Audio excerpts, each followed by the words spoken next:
In this video, we're going to look at using the completion tracking features that are available within Moodle. So if you'll notice, we're in my business technology Moodle, and next to each item we have a little box. So some of these are dashed and some of them are solid, and you'll notice that some of them have check marks. So what they are is they are a way to show students what they've actually completed. Some of them can be marked manually and some of them are set automatically, and we'll show you how to do that. Then this way students can track how much of the work they've done and what they still have left to do.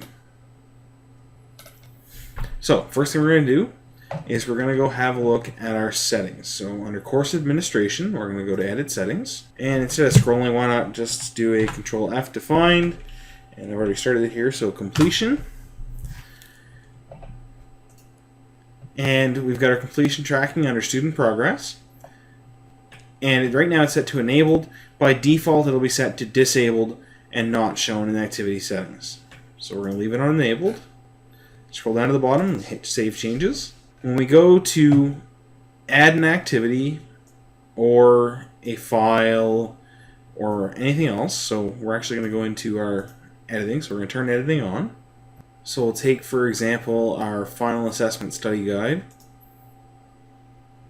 When we scroll down, and it's usually down near the bottom, we'll see activity completion.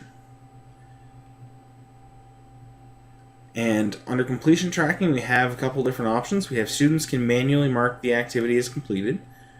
So this is usually for something that I just want them to know is there, and they can tick it off on their own. You can also show activity as complete when conditions are met. So in this case, we're looking at a handout. So usually your options just student must view this activity to complete it. And we can even set a date for them that we expect them to have it completed by. Okay, so let's go back to our course. And now let's look at an activity. So we're going to scroll down. And let's take our final assessment Word document. Now with an activity, you'll see that we have a couple different options under show an activity as complete when conditions are met. So we can set it where that students must view the activity to complete it. We can set it that students must receive a grade to complete this activity, which means that we have to mark it and put their grade in. Or students must submit to this activity to complete it. So once they pass in the file, then it will automatically be marked as completed.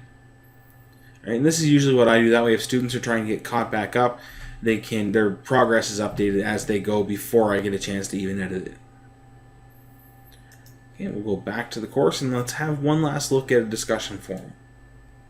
So we've got a discussion forum here, Careers in Business Technology.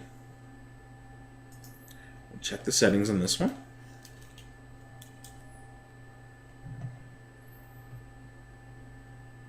So again, we're scrolling all the way down to the bottom. And we have even more options. In this case, we can set conditions that students must post discussions or replies and set a minimum number. Students must create discussions, which means they have to make a new topic. And we can set the number that they need to create. And we can also set a minimum number of replies that they have to complete. So really what all these options are doing is they're allowing us to tailor our completion checkmark to what we expect from the students. So in this case, they have a minimum of two new discussions they have to create, and they have to post 3 replies. So they actually have to reply to more people than our discussions created. Now, above the activity completion, you'll see a restrict access area. What this allows us to do is it allows us to hide the activity or keep students from accessing an activity until certain criteria are met. And it could be that we want it to only be accessible from a certain date until a deadline, which is your allow access from and allow access until.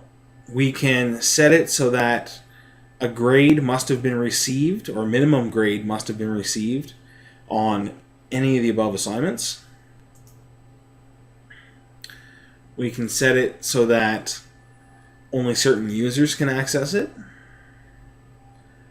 We can set that certain activities must be completed or must not be marked completed. We can also set it that it must be completed with a pass or fail. So what this allows us to do, if we look at the grade conditions, this allows us to do what we would call mastery learning, where students must progress in order.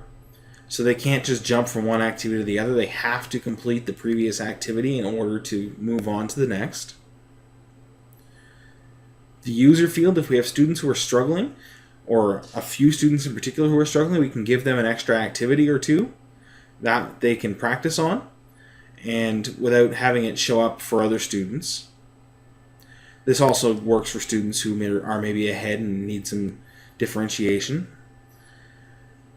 And our activity completion condition, if we have it set that it's opened if a student has completed something with a failing grade, then it can be viewed as a makeup assignment or a second chance to meet the criteria, whereas if they've completed it with a pass, they can skip over that second assignment.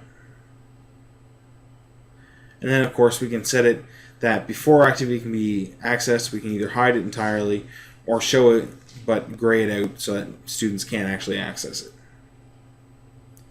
Alright, so that's your activity completion and restricted access in Moodle, and we'll see you in the next video.